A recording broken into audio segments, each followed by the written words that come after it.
এটা ছিল বিয়েবাড়িতে ঢোকার গেট। তোমরা দেখে নাও এখানে কত সুন্দর করে সিম্পলের মধ্যে কিন্তু কত সুন্দর করে গেটটা তৈরি করেছে।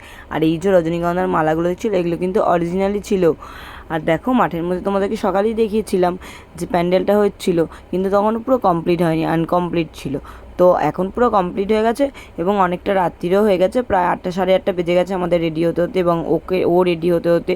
তো যেহেতু বিয়ের লগ্ন ওর অনেকটাই রাত্রির বেলা ছিল, তাড়াহুড়োর আমাদের কিছু ছিল না, কিন্তু গেস্টরা যেহেতু চলে আসছিলো ওর রেডি হওয়াটা ছিল ম্যান্ডেটারি। তো তাই জন্য ও তাড়াতাড়ি করে রেডি হয়ে চলে এসেছিলো এবং আমি তারপরে গুছিয়ে গাছিয়ে সব কিছু ঠিকঠাক করে আমিও তারপরে চলে এসেছিলাম। এখন দেখো উনি বসে বসে এখানে পোজ দিচ্ছেন, ক্যামেরাম্যান বলছে উপরে দেখাও, এখানে তাকাও, ওখানে তাকাও।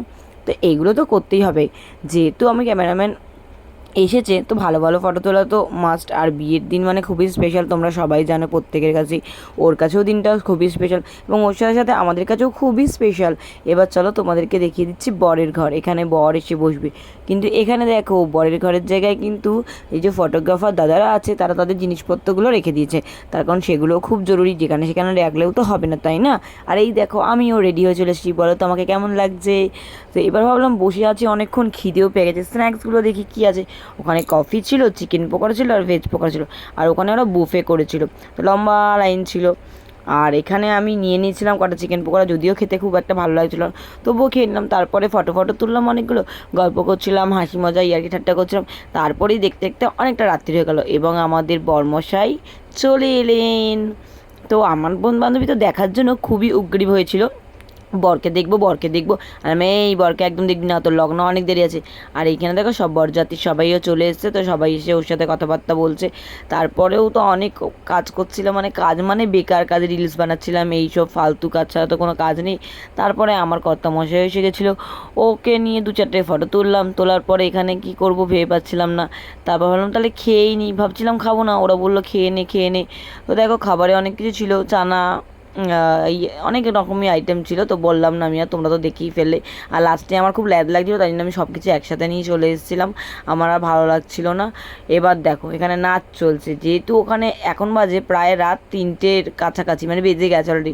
এখানে আমরা কেন বসে আছি, এই জায়গাটা রান্না বান্না হচ্ছিলো, তার কারণ ওখানে বর অলরেডি ঘুমোচ্ছিল, ঘুম থেকে উঠে চলে এসছে এবং অনেক মন্ত্রপন্ত্র পড়া হচ্ছে, যেহেতু বরের কিছু রিচুয়ালস আছে প্রথমে, সেগুলো করছে। আর এখানে তো খুব ফুর্তি এদের মনে, বাবা রে, ও বিয়ে করে চলে যাচ্ছে, ওর মনেও কি ফুর্তি, আর এইসব বান্ধবীগুলো তাদের মনেও কি ফুর্তি, বাবা ফুর্তি আর ধরে না। আমি বললাম দেখবো দেখবো, দাঁড়া, এই তো বিয়ে করছিস, বিয়েটা হয়ে যাক তারপরেই বুঝবি বিয়ের কি সুন্দর মজা। তারপরে ওর যেহেতু ছাদনাতলায় যাওয়ার টাইম হয়ে গেছিলো, ওই জন্য ওকে এখানে এনে বসিয়ে রেখেছিলাম। আর দেখেছো পেছনে বড় ছাতাটা দেওয়া ছিল। তারপরে সব ওর দাদা ভাই সবাই মিলে ওকে সব কোলে কোলে তুলে নিয়ে চলে এলো। তখন প্রায় বাজে রাত 3:30, আর ভালো লাগছিল না, খুব ঘুম পাচ্ছিলো, আমি তো প্রায় ঘুমিয়েই পড়ছিলাম। তারপর বললাম না না, ঘুমিয়ে পড়লে আবার এই ব্যাটা মুখ করবে, তার থেকে বাবা দরকার নেই, ভিডিও করি ও কী করছে না করছে। আর বর মনে হয় বলছে যে বাবা সেরে দিয়ে আমায় কেঁদে বাঁচি, আমাকে একটু ঘুমাতে দে, তোরা ঘুমাতে না দিয়ে এত রাত্রিবেলা বিয়ে করছিস। মানে বিয়েটা যদিও বরেরই, কিন্তু বরের মুখটা দেখে তাই মনে হচ্ছিল। যদিও দাদাও খুব ক্লান্ত হয়ে পড়ছিল, তার কারণ হলো এত রাত্রিরে বিয়ে, ও ভগবান। আর বাকি সবার তো খুব এনার্জি, আর আমাদের বউ, ও তার তো এনার্জি শেষই নাই, মানে কি এনার্জি কি এনার্জি, ফুল এনার্জি তার মধ্যে। ভাই এত এনার্জি পাস কোথা থেকে, কি খেয়েছিস? সকাল দিয়ে কিছুই খাইনি, তাও ওর মনে এত এনার্জি।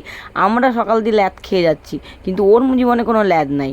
ও যতবার ফটোগ্রাফার দাদারা বলছে ফটো তোলো, ও ততবার হি হি হি হি হা হা হু হু করে ফটো দিতে দিচ্ছে। তারপরে এই করতে করতে করতে করতে যাই হোক শেষ হলো। ওরা তো শেষ করতেই দিচ্ছিল না, এই ঘোরানোটা বলছে আরও ঘোরা আরও ঘোরা, কিন্তু না, এতবার ঘোরালে হবে না, টাইম চলে যাচ্ছে, টাইমের মধ্যে সিঁদুরদান করতে হবে, সব কিছু একটা টাইমের ব্যাপার আছে না। তো যাই হোক যথারীতি ও এখানে চলে এসছে। এবার দেখো দেখছে, দেখো উড়ি বাবারি উড়ি বাবারি বাবারি, কী করবে বুঝতে পারছি না, মুখটা দেখো মুখটা, ওই হাসি দেখো, বাবা মেয়ের কি ফুর্তি, বিয়ে করবে বলে কথা, দেখেছ? তারপরে স্টার্ট হয়ে গেল মালা বদল, আর দাদাগুলো মধ্যিখানে মাঝখানে এরম ঢুকে পড়ছিল। আমি তো কী করবো বুঝতেই পারছি না, আমি দূর বাবা, আমি তো ফটো তুলতেই পারছি না। তারপর লাস্টে আমি ক্লান্ত হয়ে ভাবলাম বসেই পড়ি, আমার আর দরকার নেই ফটো তোলার, বাবারে বাবা। এখানে হচ্ছিল বউ বড় না বর বড়, তো আমাদের বউই হলো বড়, কেন বর তো চুপচাপ দাঁড়িয়েই ছিল, ওরা কিছু করছিলই না। এবার এখানে সব কি হবে, ওই সব মন্ত্র ফন্ত্র কী সব বলছে, ওই যে নাপিত তা উল্টো পাল্টা পচা পচা কথা বলে।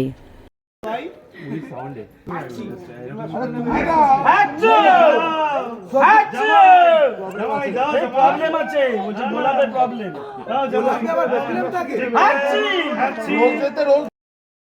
তারপর তো আমি ঘুমিয়ে পুরো লুটিয়ে পড়ে যাচ্ছিলাম, তাই ভাবলাম না না পড়লে হবে না, আমাকে তো একটা কাজ করতে হবে, কেন আমাকে ভিডিও করতে হবে, তারপর আমাকে ওর ফটো তুলতে হবে। আরে বাবা ফটোগুলো তো আমাদের দাদা, জানি ফটোগ্রাফার দাদা আছে, কিন্তু তবুও প্রত্যেকটা জায়গায় ক্যামেরা যাদের কাছে আর ফোন থাকে তারা হলো সবথেকে বড় ফটোগ্রাফার, আর যারা আসল ফটোগ্রাফার তারা হলো সবথেকে বড় বড় বড় আরও বড় ফটোগ্রাফার। মানে এবার তোমরা বুঝেই নাও আমি কি বলতে চাইলাম। যাই হোক, যদিও মানে যারা ফটো তোলে ফটোগ্রাফার প্রফেশনাল, তাদের কাছে আমরা কিছুই নই, ওটা জাস্ট আর কি মারলাম, জোকিং পার্ট অফ দ্য।